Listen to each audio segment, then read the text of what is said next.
Undertaker. And what's going to happen as well in tag team action when the Blackjacks ride again. The tragic downfall of the Blackjacks was something no wrestling fan ever saw coming. But sometimes the most unexpected things happen when you least expect them. These guys were tough, legendary, and built like they could take on the world. But even the strongest can get knocked down. From serious health issues that took a heavy toll to ugly legal battles that dragged on, it felt like everything started falling apart at once. One bad turn led to another, and before anyone had time to process it, the legacy of the Blackjacks was crumbling right before our eyes. So let's dive in and take a closer look at what really went down. The Blackjacks were once seen as a team that couldn't be broken. With their matching black gear, mean scowls, and tough attitudes, they were the kind of villains everyone loved. Inside the ring, they played the role of the rule-breaking, intimidating bad guys to perfection. They didn't follow the rules. They bent them, twisted them, and sometimes smashed right through them just to win. But that was all part of the show. Their over-the-top, controversial behavior was meant to stir up the crowd and keep people talking, and it worked. As a tag team, they were passionate, intense, and unforgettable. While both men had bold, unforgettable personalities that lit up the wrestling world, Blackjack Lanza eventually became known for much more than just his in-ring work. After his wrestling days were over, he earned a strong reputation behind the scenes, especially as a road agent for WWE. He was respected by many for his knowledge, experience, and the way he helped guide younger talent. But for Blackjack Mulligan, things didn't follow the same steady path. His story took a much rougher turn, and unfortunately, it affected the legacy of the team too. Mulligan had always been seen as a real-life tough guy, someone who wasn't afraid to throw down if it came to it. There were stories about him getting into physical fights with other wrestlers, even a run-in with the Giant himself, Andre the Giant. That reputation added to his character in the ring, but outside of it, the chaos eventually caught up with him. As the years went by, Mulligan's health started to go downhill. He faced a string of serious medical problems that wore him down, but it didn't stop there. Toward the end of his life, he became part of a major lawsuit against WWE, claiming that the concussions and head injuries he suffered during his wrestling career had caused long-term damage. So when Mulligan's personal struggles began to pile up, between the health scares and the legal troubles, it naturally cast a shadow over the Blackjacks' once mighty image. Now let's take a deeper look at both men and uncover the impact they had on the world of wrestling, what they gave, what they built, and how their contributions are still remembered today. Let's start with the one and only Blackjack Lanza, born in Minneapolis, Minnesota. Blackjack Lanza started his wrestling journey in 1961. After being trained by the legendary Vern Gagne, he got his first taste of the wrestling world in NWA Mid-America in Birmingham, Alabama, where he wrestled under the name Joe Lanza. In 1962, Lanza's skills began to shine as he briefly held the NWA Southern Junior Heavyweight Championship, which was a major step forward in his career. Over the next few years, Lanza wrestled with the St. Louis Wrestling Club, cementing his place as a reliable performer. But it wasn't until 1969, when he went head-to-head with former NWA World Heavyweight Champion Gene Kiniski in a 60-minute draw, that Lanza truly established himself as a serious contender in the wrestling world. This match helped him earn respect and recognition, and he began to gain more attention for his tough style. In mid-1962, Lanza returned to Minnesota, where he joined Gagne's American Wrestling Association and adopted the persona of Jack Lanza. It was here where he first teamed up with Bobby Duncum, and they were managed by the ever-popular Bobby Heenan. Lanza's persona during this time was that of a Western cowboy, a character that fit perfectly with his rugged style in the ring. This team went on to win the AWA World Tag Team Championship on July 23, 1976, a major achievement that helped solidify his status as a top performer. In the 1970s, Lanza teamed up with another rising star in the wrestling world, Blackjack Mulligan. Together, they formed the Blackjacks, one of the most memorable tag teams in wrestling history. Managed once again by Bobby Heenan, they dominated the tag team scene. Lanza was already a seasoned main eventer by the time he and Mulligan teamed up, and their partnership only increased their appeal. Lanza's wrestling career continued to thrive as he moved to different promotions.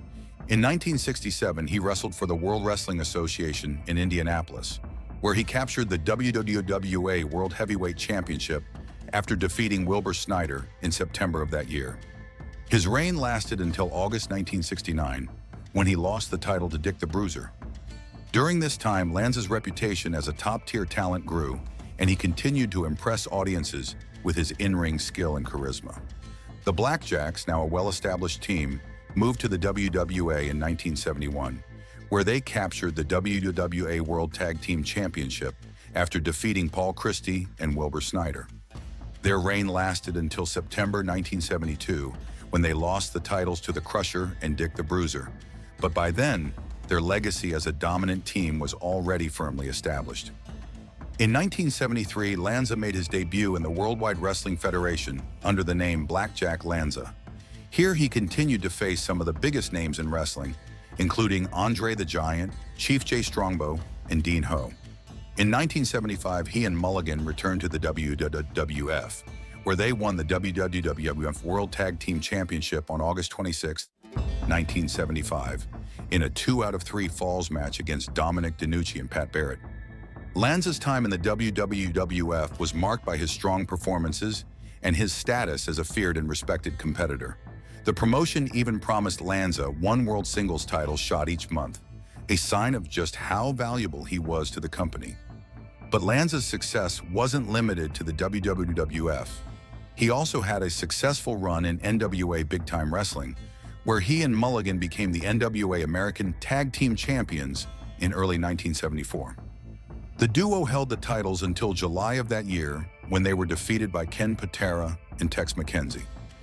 In 1979, Lanza's career took him to Georgia Championship Wrestling, where he won the NWA Georgia Television Championship after defeating Bob Armstrong. He held the title until August 1979, when he was defeated by Ray Candy. After a short hiatus from wrestling, Lanza returned in 1983, this time feuding with none other than Bobby Heenan in a series of intense bunkhouse matches. Lanza's feuds in the AWA helped reignite his career, and he reunited with Blackjack Mulligan to take on the top talent in St. Louis and AWA. But by 1984, the Blackjacks had run their course, and the team broke up. Lanza retired from active wrestling in 1985, but continued to stay involved in the business as a road agent for WWE. It was a fitting end to a storied career that had seen Lanza go from a rookie with a dream to a Hall of Famer with a lasting legacy. While Blackjack Lanza made his mark as a respected wrestler, Blackjack Mulligan's journey through wrestling was no less impactful. Born in the rugged world of football, Mulligan was encouraged by wrestling legend Wahoo McDaniel to try his hand at professional wrestling. After training with Joe Blanchard in Corpus Christi, Texas, and later with Vern Gagne, Mulligan made his debut as a wrestler in the American Wrestling Association. Mulligan was an imposing figure at 6 feet 9 inches and over 300 pounds. His build, along with his raw-boned cowboy persona, immediately made him stand out. Mulligan's wrestling style was just as tough as his appearance, and he quickly earned a reputation as one of the most physically dominant figures in the ring. In 1970, Mulligan began to make waves in Japan, where he teamed with Larry Hennig to win the IWA World Tag Team Championship. Though they would eventually lose the titles, Mulligan's performance in Japan showcased his versatility as a wrestler and opened doors for him in the United States. Then in 1971, Mulligan joined the Worldwide Wrestling Federation and transformed into the menacing Blackjack Mulligan. With his black trunks, black hat, and signature iron claw submission hold, Mulligan became a feared competitor. He was managed by the Grand Wizard and quickly rose to prominence, becoming one of the top challengers to Pedro Morales, the newly crowned champion. However, Mulligan's rise to the top was not without its obstacles. During a match at the Boston Garden, he was slashed in the thigh by a fan and required hundreds of stitches to close the wound. The fan was caught by Gorilla Monsoon, who tossed him at the ringside police, only for the authorities to let him go, thinking it was part of the show. The injury forced Mulligan to leave the ring temporarily, but before he did, he had a memorable match against Bruno Sammartino in Madison Square Garden, where Sammartino made a strong return to the New York crowd. Once Mulligan healed from his injury, he teamed up with Blackjack Lanza, and together they formed the Blackjacks. Mulligan's success as part of the Blackjacks was just the beginning. As a singles wrestler, he captured the NWA United States Heavyweight Championship and the Mid-Atlantic's version of the NWA World Tag Team Championship alongside Ric Flair. Throughout the 1980s, Mulligan's star continued to rise. He had memorable feuds with Andre the Giant and later teamed with stars like Dusty Rhodes and Dick Murdoch. Mulligan also had a notable run with the WWF in 1984, hosting the interview segment Blackjack's Barbecue, which was the company's answer to Roddy Piper's Piper's Pit.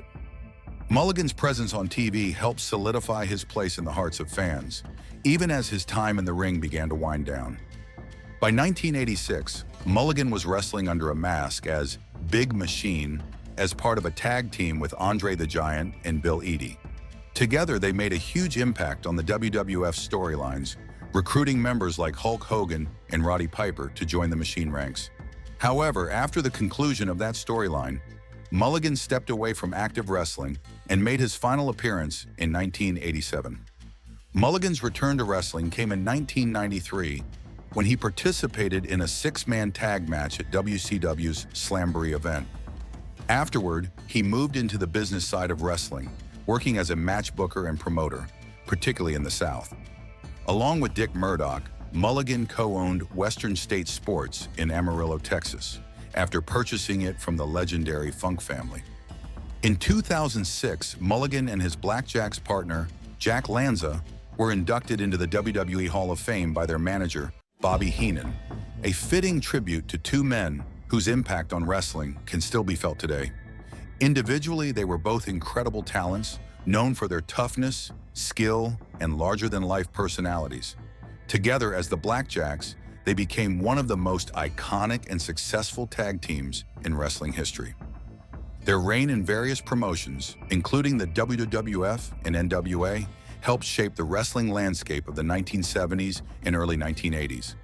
And even though the duo eventually parted ways, their legacy lives on, not just in the championships they won, but in the way they helped elevate wrestling to new heights.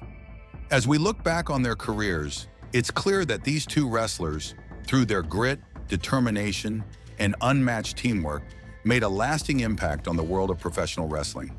Their contributions are still remembered today, whether it's through their tag team work or their solo careers, and their influence on the wrestling industry remains undeniable. The Blackjacks may have been known for their rule-breaking, tough guy personas, but their place in wrestling history is anything but controversial. It's solidified, respected, and will be remembered for generations to come. So what did you think? Let us know in the comments. We'd really love to hear from you.